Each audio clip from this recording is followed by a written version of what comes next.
Operation midnight hammer ये नाम दिया है यूएसए ने अपने रिसेंटली ईरानियन स्ट्राइक पर, जहां पर यूएस ने ईरान के फोर्डो, नतांज और इस्फहान ये 3 न्यूक्लियर साइट थी, जिसमें फोर्डो सबसे इंपॉर्टेंट न्यूक्लियर साइट थी। वहां पर यूएस ने अटैक किया और प्रिसाइसली इस अटैक को यूएस ने अंजाम दिया बिना ईरान को पता लगे।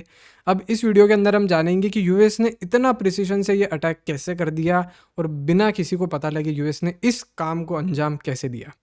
तो देखिए, स्टार्टिंग यहाँ से होती है कि कुछ B-2 बॉम्बर्स अगर हम देखेंगे यहाँ पर, तो यूएसए की मिजूरी स्टेट से यहाँ से फ्लाई करते हैं। यहाँ पर यूएसए का एक मिलिट्री बेस है इस स्टेट में, यहाँ से फ्लाई करते हैं, जहाँ पर कुछ बॉम्बर्स जो है एक पूरा स्ट्राइक ग्रुप बनता है। 100 से ज़्यादा इसमें प्लेन्स इन्वॉल्व होते हैं। अब ये जो स्ट्राइक ग्रुप है, इसमें से बहुत सारे जो प्लेन्स है वो एज ए डीकॉय यूएसए ईस्ट की तरफ भेजता है, यानी कि इस रूट पर भेजता है जहाँ पर पैसिफिक को पार करके ईरान की तरफ ये जाने के लिए निकलते हैं। ठीक है, अब क्या होता है कि यूएसए इस तरफ भेजता है और यहाँ पर जो रशियन और चाइनीज़ रेडार्स है प्लस नॉर्थ, ये जितने भी सारे सब रेडार सिस्टम है इनके, ये इन्हें डिटेक्ट कर लेते हैं। इंटेलिजेंस जितनी भी है सारी एक्टिवेट हो जाती है और ईरान अपने जो भी सरफेस टू एयर मिसाइल्स है और जो भी डिफेंस सिस्टम है उसे एक्टिवेट कर देता है।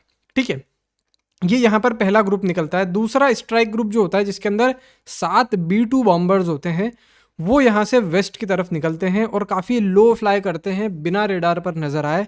यहाँ से निकलते हैं, उसके बाद ये अटलांटिक को पार करके मिड एयर रिफ्यूलिंग करते हुए ये पहुँचते हैं इस मेडिटेरियन सी के ऊपर, इजराइल से होते हुए, सीरिया से होते हुए ये पहुँचते हैं, ईरान की तरफ निकल पड़ते हैं।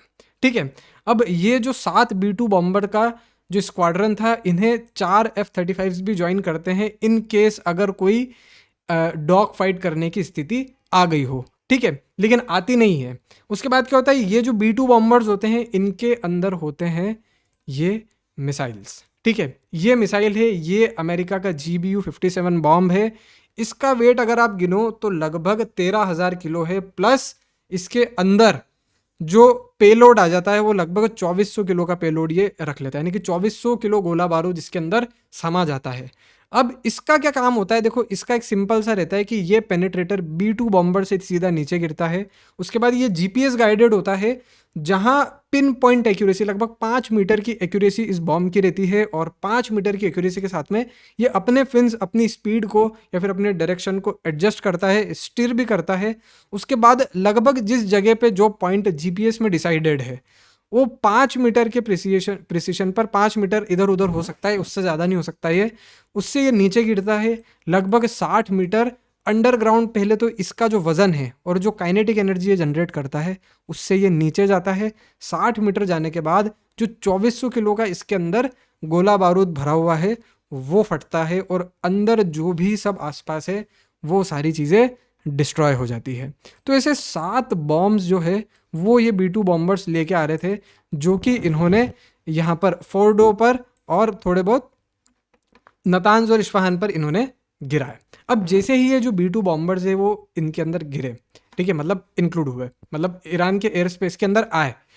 ईरानियन एयर स्पेस ईस्ट की तरफ से अटैक एक्सपेक्ट कर रहा था, लेकिन ईस्टर्न प्लेन जो है वो यहाँ से होते हुए ये जो इनका मिलिट्री बेस है, यहाँ पर आप डिएगो गार्सिया देखोगे, यहाँ पर आके रुका और यहाँ पर वो आके स्टेशन हो गए।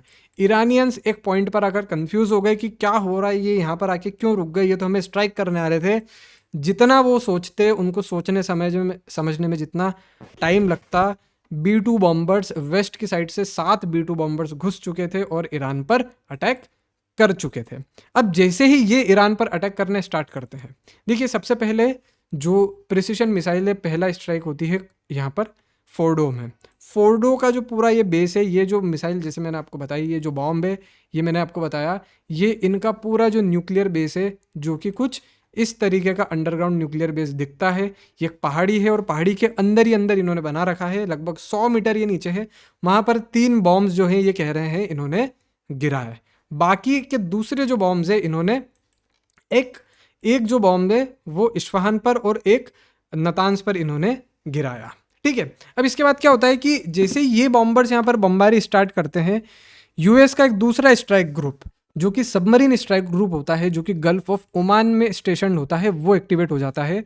उसके बाद ये स्ट्राइक ग्रुप टॉमाहॉक मिसाइल्स से, अगर आप देखोगे ये टॉमाहॉक आपको मिसाइल दिखेगी यहाँ पर, टॉमाहॉक मिसाइल से यूएस का ये जो स्ट्राइक ग्रुप है ये कहीं ना कहीं मारना स्टार्ट कर देता है। आप अगर टॉमाहॉक मिसाइल गूगल पर सर्च करोगे, टॉमाहॉक मिसाइल, अगर यहाँ पर आप देखोगे ये यूएस की टॉमाहॉक मिसाइल है। इस टाइप की जो मिसाइल है ये सबमरीन से फ्लाई करनी होती है, मतलब ये फ्लाई कर लेती है, सबमरीन से मिसाइल छोड़ते हैं। लगभग 30 मिसाइल्स टॉमाहॉक मिसाइल यूएसए यहाँ पर छोड़ता है और ईरान के इस्फहान की जो न्यूक्लियर फैसिलिटी है प्लस नतान्स की जो न्यूक्लियर फैसिलिटी है यहाँ पर ये अटैक करना स्टार्ट कर देते। लगभग 30 मिसाइल्स जो है वो यहाँ से छूटती है और इन फैसिलिटीज़ पर जाकर गिरती है। ये भी काफ़ी एक प्रिसिशन स्ट्राइक होता है। इससे क्या होता है कि जो ईरान है वो एकदम कंफ्यूज हो जाता है कि भाई अटैक हमारे ऊपर कहाँ से हो रहा है, क्या अटैक B2 बॉम्बर्स कर रहे हैं, लेकिन B2 बॉम्बर्स तो यहाँ पर है, और जो B2 बॉम्बर्स मेन अटैक करते हैं वो वेस्ट से आते हैं, एलिमेंट ऑफ सरप्राइज उनका रखते हैं, बम गिराते हैं और उसके बाद यहाँ से ही सीधा ये इसी रास्ते से निकल के सीधा यूएसए के जहाँ से ये उड़े थे मिसूरी से, वहीं पर आकर स्टेशन हो जाते हैं। ठीक है, तो यूएसए ने दो काम इसमें करे कि पहला एलिमेंट ऑफ सरप्राइज ये दिया, पहला डीकॉय इन्होंने यहाँ से ये चला कि ईस्ट की साइड भी इन्होंने B2 बॉम्बर्स उड़ाए। ठीक है, और जैसे ही इन्होंने यहाँ पर बॉम्बिंग करी, बॉम्बिंग उसी टाइम पर जैसे ही हुई, जैसे पहला बॉम्ब गिरा यहाँ से इन्होंने मिसाइल्स भी फायर कर दिए, जिससे ईरान को ये लगे कि भाई ये जो अटैक्स है ये यूएसए सबमरीन से कर रहा है। तो यूएस ईरान को कुछ टाइम के लिए कोई शक नहीं हुआ कि कोई बॉम्बर आया और हमें यहाँ पर अटैक करके चला गया। इसके बाद क्या होता है कि ये जो बॉम्बर फ्लीट है ये अटैक करके अपना यहाँ से निकल जाता है। यानी कि दो साइड यूएस ने करी कि यहाँ से पहली बात तो डीकॉइज भेजे, जिससे रशिया और चाइना इन पर ध्यान देने लग गए, और इन पर जो ध्यान है रशिया और चाइना ने नहीं दिया। उसके बाद ये जो डिकॉइज है इन पर ध्यान दिया और ईरान एक तरीके से तो आश्वस्त हो गया कि भाई बॉम्बर से हमारे ऊपर अटैक नहीं किया जाएगा। उसके बाद जैसे ही ये बम फूटे उसके बाद यहाँ से यूएसए ने मिसाइल से स्ट्राइक करना स्टार्ट कर दिया, जिससे क्या होता है कि ईरान को एक बात ये पता चल जाती है कि भाई अटैक जो हो रहा है वो मिसाइल से हो रहा है, तो इसलिए ईरान का जो ध्यान है वो यहाँ पर आना स्टार्ट हो गया। इससे क्या हुआ कि ये जो बॉम्बर्स है ये अपना चुपचाप काम करते, इनका जो मेन टारगेट था जो कि फोर्डो को उड़ाना था, यहाँ पर इसे वो उड़ा देते हैं और अपना काम करते हुए सीधा ये जो बॉम्बर का स्क्वाड है ये पूरा स्क्वाड्रन सीधा यूएस की तरफ निकल जाता है। तो ये जो अटैक है इसकी कहीं ना कहीं मैं कह सकता हूँ कि आने वाले कुछ सालों में जो फ्यूचर अटैक्स होंगे इस अटैक को स्टडी किया जाएगा। इस अटैक में जो क्या इवेंट्स हुए हैं वो बताया जाएगा कि किस तरीके से यूएसए ने इन दो देशों को जो कि पूरी तरीके से हेल्प करने में लगे हुए थे ईरान की, उसे चकमा दे दिया और चुपचाप जो है यूएसए ने ये अटैक को प्लान कर दिया। तो ये कहीं ना कहीं अमेरिकन मिलिट्री माइट को दर्शाता है कि अमेरिका की जो मिलिट्री है आज भी वो इस टाइप के इतने हैवी अटैक्स जहाँ पर एक 100 मीटर तक अंदर न्यूक्लियर फैसिलिटी को बर्बाद कर दिया, ये कहीं ना कहीं अमेरिकन पावर हम यहाँ पर देखते हैं। अब बात रही ये जो मिसाइल्स की जो इस्फहान और नतान्स पर इन्होंने गिराए, तो इसकी कोई कंफर्मेशन नहीं है कि इन मिसाइल्स ने क्या डैमेज किया। सो आई थिंक कि ये अब थोड़ा सा मैटर ऑफ टाइम है, बिकॉज ईरान जो है वो अपनी जो इन्फॉर्मेशन है वो कभी बाहर नहीं आने देता, क्योंकि अगर ऐसी इन्फॉर्मेशन बाहर आती है कि भाई हमारे यहाँ पर ये जो मिसाइल्स गिरे थे, यहाँ पर ये बॉम्ब गिरा था, ये हमें इतना मार गया, इतना सब कर दिया। देखिए हालांकि ये जो अटैक भी हुआ इसमें ईरान ने ये डिनाई कर दिया कि हमारा जो ये फोर्डो का पूरा प्लांट था, यहाँ पर जो यूरेनियम इनरिच हो रहा था वो हमने कब का शिफ्ट कर दिया था। तो ये ईरान ने कहीं ना कहीं इस चीज़ से भी डिनाई कर दिया कि किसी भी यूरेनियम इनरिच्ड यूरेनियम को हमें नुकसान पहुंचा। देखो सबसे पहली चीज़ है कि यूरेनियम, वो भी इनरिच्ड यूरेनियम, वो भी कोरा यूरेनियम, बिना किसी केसिंग के, बिना किसी बॉम्ब के आप अगर शिफ्ट करते हो तो काफ़ी रिस्की होता है, और अगर वो शिफ्ट भी होता है ना तो काफ़ी कहीं ना कहीं कह सकते हैं कि एक बड़े लेवल पर वो बात दिखती है। अब जबकि यूएसए के जो जितनी भी सैटेलाइट्स है वो इन न्यूक्लियर साइट्स पे हमेशा पिन पॉइंट रहती है, यहाँ पर एक मच्छर भी हिलता है तो वो यूएसए को पता चलता है। तो आई डोंट थिंक सो कि यहाँ पर ऐसा कुछ हुआ होगा, बट आई थिंक कि ये भी हो सकता है कि ईरान सच भी बोल रहा हो, पता नहीं। अभी इस चीज़ का कोई कहीं ना कहीं इस चीज़ की कोई क्लैरिफिकेशन यहाँ पर नहीं है। लेकिन ये जो अभी अमेरिकन स्ट्राइक हुई है इससे ये तो पता चल गया है कि ये जो फैसिलिटी है ये पूरी डिस्ट्रॉय हो चुकी है। सो इन फ्यूचर अब और क्या डेवलपमेंट्स होती है ये मैं आपको बताऊंगा, लेकिन अब ईरान के पास क्या क्या ऑप्शंस रह गए हैं अब हम ये इस वीडियो के अंदर अब अगला जो पार्ट है हम देख लेते हैं। देखो, सबसे पहली चीज़, ईरान के पास जो ऑप्शंस है वो सबसे पहला ये है कि वो यूएस के मिलिट्री बेसिस को अटैक करना स्टार्ट कर दे, बिकॉज अटैक अमेरिका ने किया है तो अटैक भी ईरान को अमेरिका पर ही करना होगा।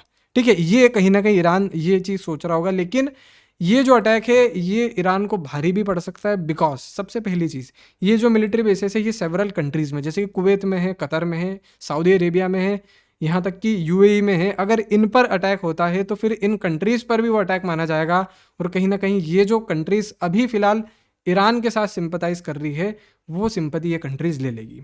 दूसरा जो है वो है ईरान अपनी प्रॉक्सीज, जो कि यहाँ पर हमास, हिजबुल्ला और इधर हूती रेबल्स हो गए हो, इनके थ्रू यूएस मिलिट्री बेसिस पर, यूएस एसेट्स पर अटैक करना स्टार्ट कर दे। लेकिन यह भी कहीं ना कहीं इन्हीं कंट्री पर होगा अटैक, और इस ऑप्शन से अभी फिलहाल इमरजेंसी बेसिस पर ईरान बचेगा।